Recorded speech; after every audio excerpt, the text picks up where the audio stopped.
Hi, my name is Mark Walker and I'm the editor-director of the FinTech Times. We're here at Seamless Middle East in Dubai and we're here at Seamless TV. Perhaps you could introduce yourself to our audience. Good afternoon, Mark. I am Richard Mikhael, the CEO and founder of Propulse, based in the UAE, and happy to be in Seamless today. Very much looking forward to it. So give us a little bit of an overview of where the company started and what you're sort of currently working on. Excellent.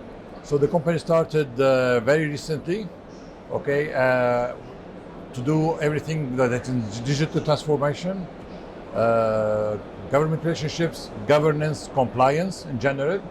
And this led us to have a cooperation partnership with the Union of Arab Banks to help them set up their digital services platform. This platform will be serving all the banks in the 22 Arab countries to provide services such as digital onboarding, KYC, due diligence, AML, everything related to the compliance and regulations in the bank. Okay, so that is a very interesting subject and very fascinating because obviously we know within the Arab region it's quite fragmented when it comes to regulatory framework and everything else. Is the idea to try and standardize that so that it's better for companies to come in, or is it more about standardizing for the consumer? Excellent question, Mark. As you know, there are the international rules and regulations and compliance, but then each country has its own local rules and regulation. For example, when you do due diligence to make sure that you onboard a client, that this client is not on any international sanction list, for example, this is the international rules, but then a country can have their own sanction list also. So you have the international regulations, and then you have the local one and the regional one. And we are capable of managing all of them. Okay. That sounds like quite a complicated task.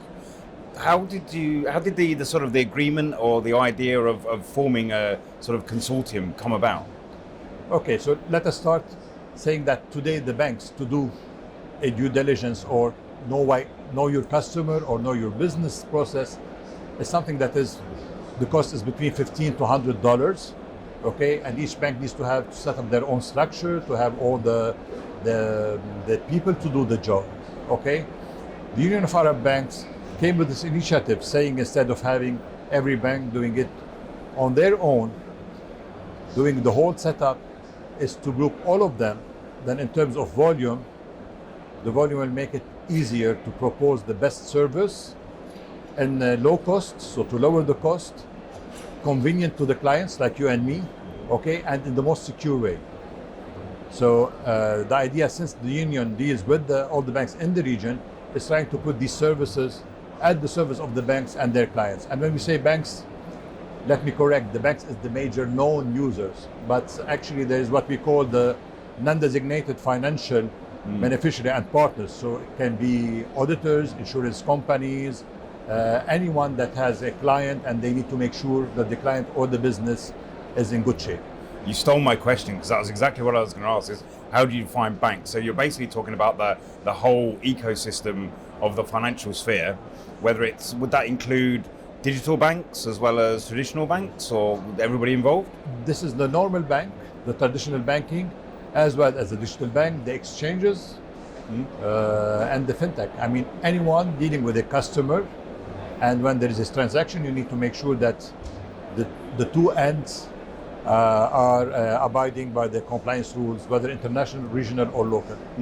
And this could be like a major game changer for the region, because one of the challenges for a lot of innovation and a lot of companies to come here is the fragmenticness of the regulation. Is that another goal of the setup? Actually, it is one of the goals of the setup. At the end of the day, each bank have their compliance department. They know what to do, But again, things are going quick, and there are a lot of offers. I mean, it's easy. If you take a tour in Seamless, you would see the number of available solutions, Some solutions do only give an answer to a part of the question. So what the Union of Arab Banks is doing on their platform is to aggregate all of these potential services into one platform, so that a bank or any institution looking for these services will come to one-stop shop, if we can say it like this. Yeah, absolutely. And I guess that it's an interesting opportunity for all people. It will push the ecosystem forward as well to have a good basis to start with. Is there further developments to that sort of concept? Do you think they will add more services to the platform as they move, or focus purely on identity? Again, I will not be speaking in the name of Union of Arab Banks, but definitely the union has a lot of initiatives, and definitely they are looking to expand these services to other services that the banks, or as we said, the non-designated financial institution would be looking for. So yes, it's something that's going to grow along with the needs of their users. Okay. And sort of thinking about the sort of, I'm guessing the implementation period is going to take quite some time. What's the sort of viewpoint on how quickly things will be able to be used? The platform is almost there and it's ready for any proof of concept to be done. Any potential user of the platform can be up and running in 6 to 8 weeks' time. Wow. Yes. Okay, so it's pretty much done and ready. Exactly. How long do you think it will take for you to have sort of a large adoption? Well, look, at the end of the day, the Union of Arab Banks is only a promoter. I mean, they will put it at the service of the banks and the users. Then it's up to the appetite of the banks to do it. I think it's really a question of weeks. Yeah, I can imagine, as you say, if there is a cost advantage to doing it this way, a standards way of doing this, the banks, it should be, we have a phrase in the UK called a no-brainer, where it should be a very easy decision. Exactly, but definitely each bank or institution will have legacy systems, so they will need to make sure that they do not disturb the legacy system, and this is why we call it the digital transformation, is to do it properly in a managed way so that you do not disrupt the existing, but you prepare for the next phase. To put some figures on it, what sort of number of banks are we talking about, or non-financial institutions? Are we talking 5? Are we talking 500? No, we're talking about hundreds. Yeah. About hundreds, and if you include other interested parties other than the banks, we are talking about 600. Okay. And would this be open to international companies as well, or only domicile entities?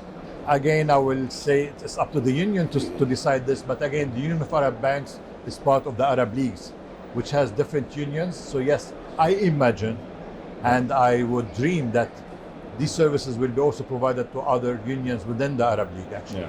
As I say, I was not asking for guarantees. I was just very interested in the vision, and the vision sounds very, very interesting. I can tell you, the vision is there for sure. For that, yeah, absolutely. I mean, obviously we're working towards this.